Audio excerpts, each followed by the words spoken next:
Lalayag na ho sila sa pangalawang pagkakataon na pukot, sabi nga. Ah, pwesto.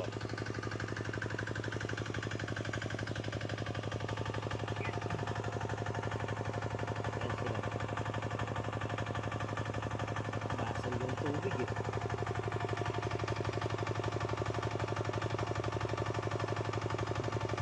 Tingnan mo yung vibrate ng makina. Kitang-kita mo talaga na umayanig siya. Yan.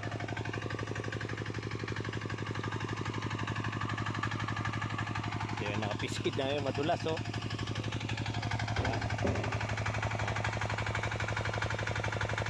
Maalog talaga yung makina dahil yung rubber engine support niya, ayun, malipot. Ayan, yung mga pinapabuhay niyang isda.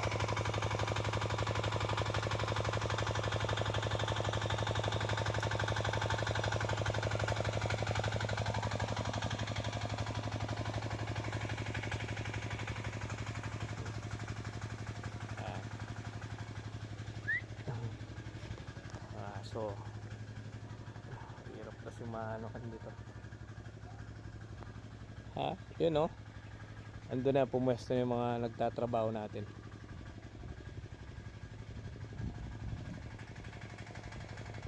Andun sila, lumayad. Yun, pumwesto din dun. Malalim pa ho talaga oh. Kaya inubligaw ang pinagpahuli pa ng isda dahil yung isang buyer ko ayaw na ayaw po niya yung umuhuli pa paghapon kasi hindi na nga naman nakukondisyon matagal sa fish cage. Galing. Ayun yung isang buyer natin. Ay yung namumukot natin, ayun naglalakad.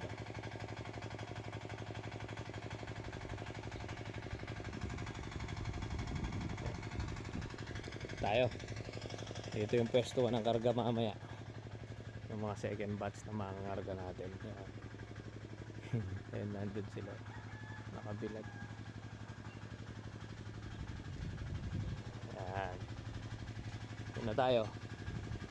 Yogi.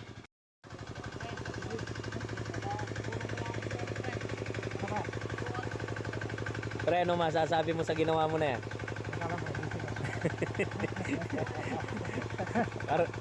Kalkulado mo na. Oh, may pasobra nyo kasi merong 400 biglang umabol eh. Pre, ang balita? Bawas. Wow, wag mo babawas. Di baling marami naka-fish cage, pre. Ano natin, wala nang buhusan. Di bali sobra-sobra isda natin. Yun. Sipa mo sinapyaw lang uli, no? Galing. Alam, masarap na nadaling pukutan na yan.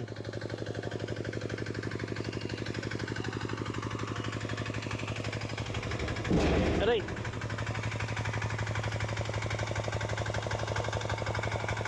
Ayan o, tinudok na nila eh. Pangalawang pukutan ho to eh.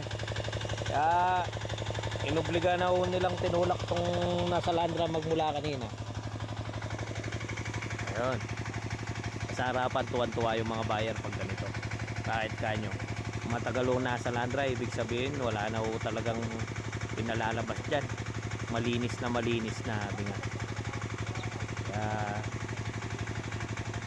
hindi ka na magtubiling mahiya pa sa mga buyer para sa ganitong prosesong salandrahan, sabi nga. Ano, hanggang lake pala, kaya pala sabi ng mga taga-estimate namin sold na dun sa 3 tonelada, kaya lang may biglang tumatawag na buyer. Importante may laman yung fish cage, sumobra or magkulang man. Oh, ayan, marami ho yan. Tutusin ano, sold tayo sa nakahuli na yan. Yun. importante may laman yung fish cage, no pre? Oh, wala nang pukutan yan, ha? Wala na, tama na yan. Pre, bukas naman. Ayos na yan. Yan nga, dali. Kasi parang Tyson nasa baba. Wala akong nervyos, sabi nga. Kasi kaya nasabi ko, ayan, si parang Tyson. Ayan, naka-green na yan. Kaya nasabi ko kung wala akong ano, tinatapat kasi niya ako kapag alam niyang konti lang nahuli or may marami nahuli. Kasi tatapatin niya na ako para wala nang problema po nun at hindi kami maalanganin pare-parehas. Kasi mapapagod sila kung pabalik-balik na umuhuli na lumalabas na lang yung isda. Kaya tinatapat niya ako, sigurado yung transaksyonan ko sa bayan. Ganun lang. Kaya malaking pasalamat ko sa mga nagtatrabaho, ka-coordinate ako rin po sila. Ang masarap doon. Ayun, papasok na uwis na, oh. Doon, nalarga na ulat. Ayos. Go, go, go.